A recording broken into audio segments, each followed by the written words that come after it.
From shadow war to open fire. For years, the conflict between Iran, the United States, and Israel existed in the shadows.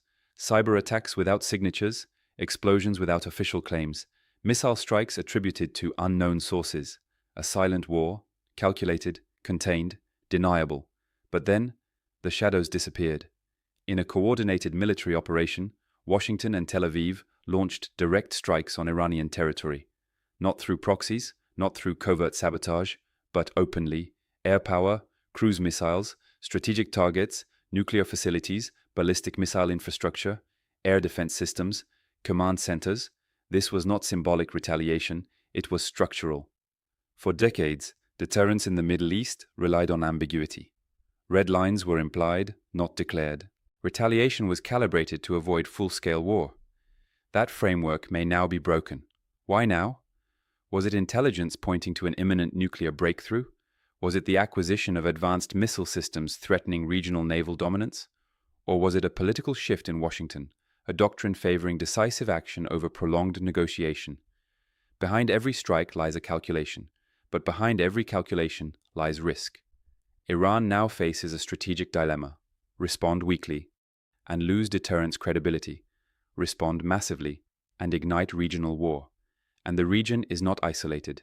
Hezbollah in Lebanon, Iran-backed militias in Iraq and Syria, the Strait of Hormuz, through which roughly 1/5 of global oil flows. One miscalculation could transform a bilateral confrontation into a global economic shock.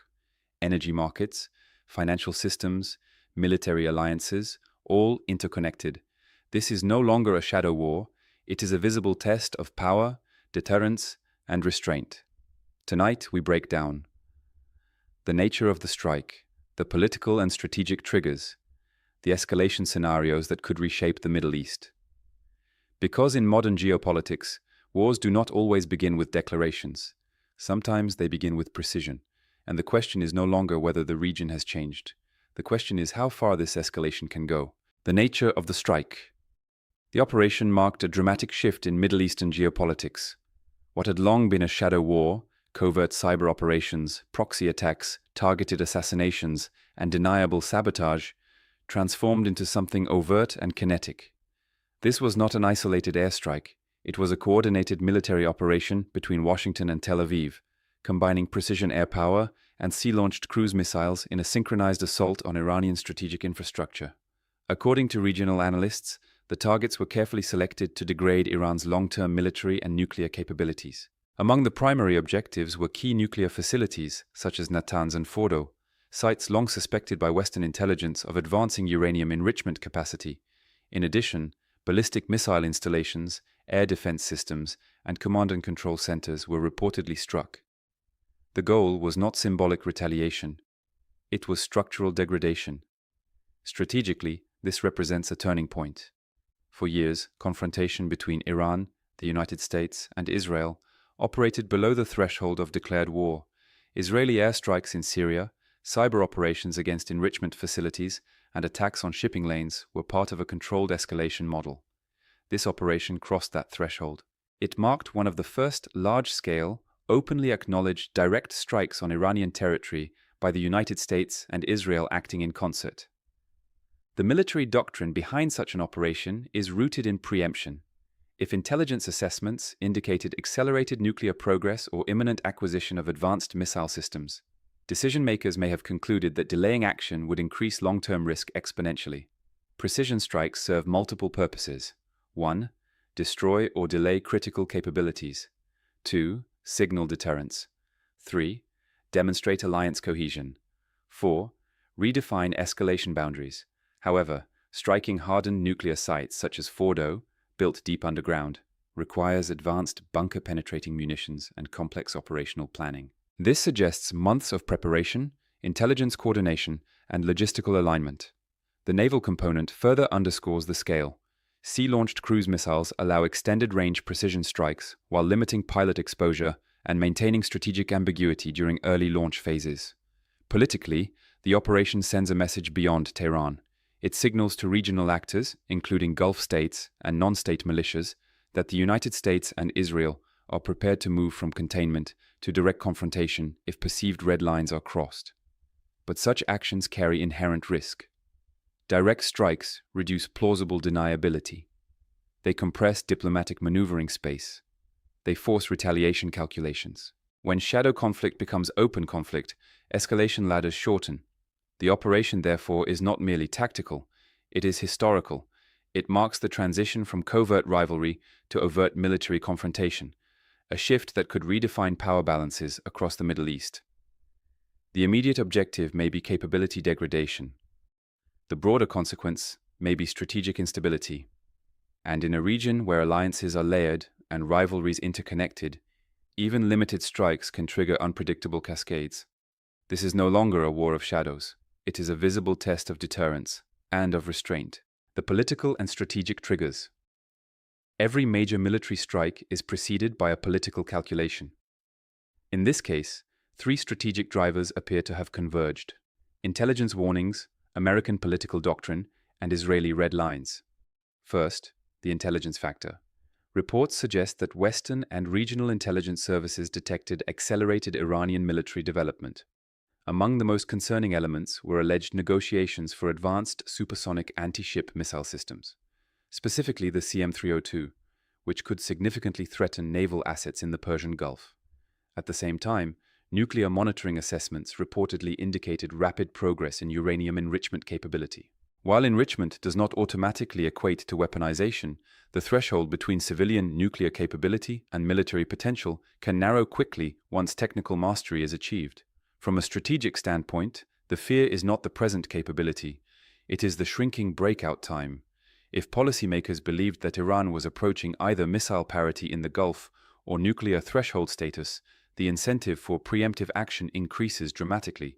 Second, the American political variable.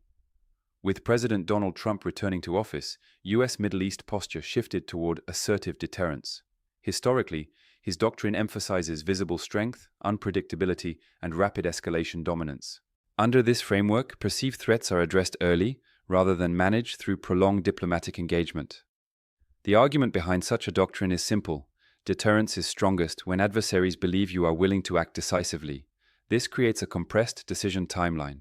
If intelligence warnings align with a leadership philosophy favoring forceful action, the likelihood of military intervention increases. Third, Israel's existential calculus. For Prime Minister Benjamin Netanyahu, Iran's nuclear program is not merely a regional issue. It is framed as a direct existential threat to the Israeli state. Israeli security doctrine has long been built on preemption. From the 1981 strike on Iraq's Osirak reactor to operations in Syria, the precedent is clear. Emerging strategic threats are neutralized before maturation. For Israeli leadership, waiting until Iran reaches nuclear weapon capability is not an option. The red line is capability acquisition, not weapon deployment. When American strategic posture aligns with Israeli red lines, coordination becomes far more feasible. The convergence of these three drivers, intelligence warnings, aggressive deterrence policy, and existential security doctrine, likely created a narrow window in which military action was seen as both necessary and strategically justifiable. However, such alignment also increases escalation probability. Preemptive logic assumes short-term pain prevents long-term catastrophe, but preemption carries its own paradox.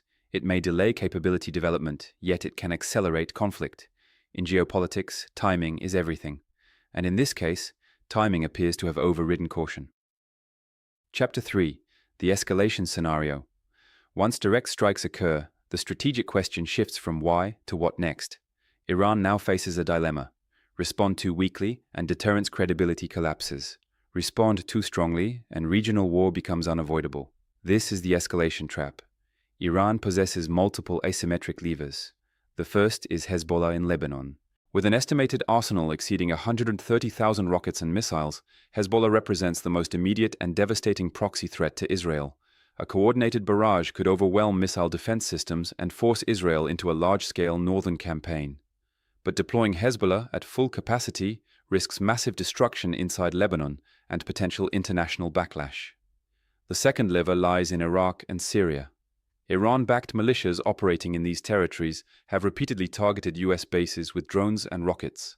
Escalated attacks could raise American casualties, compelling Washington to expand its military response.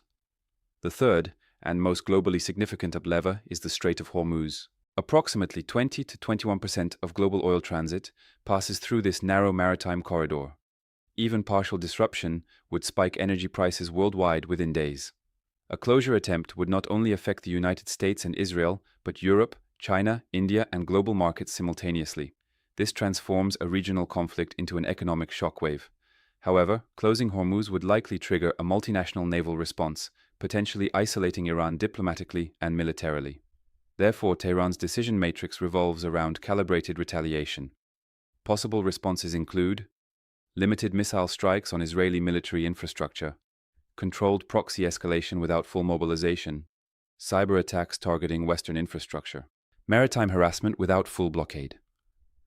The objective would be to reassert deterrence while avoiding full-scale war. The danger lies in miscalculation. In high-tension environments, perception errors compound quickly. A limited strike interpreted as major aggression can trigger disproportionate counteraction. History shows that wars often expand not by design, but by incremental retaliation spirals. The region now sits at a fragile equilibrium. Every actor seeks deterrence. Every actor fears appearing weak. And in such environments, escalation is not inevitable, but it is structurally plausible. The coming days will determine whether this becomes a contained confrontation or the opening chapter of a broader regional war.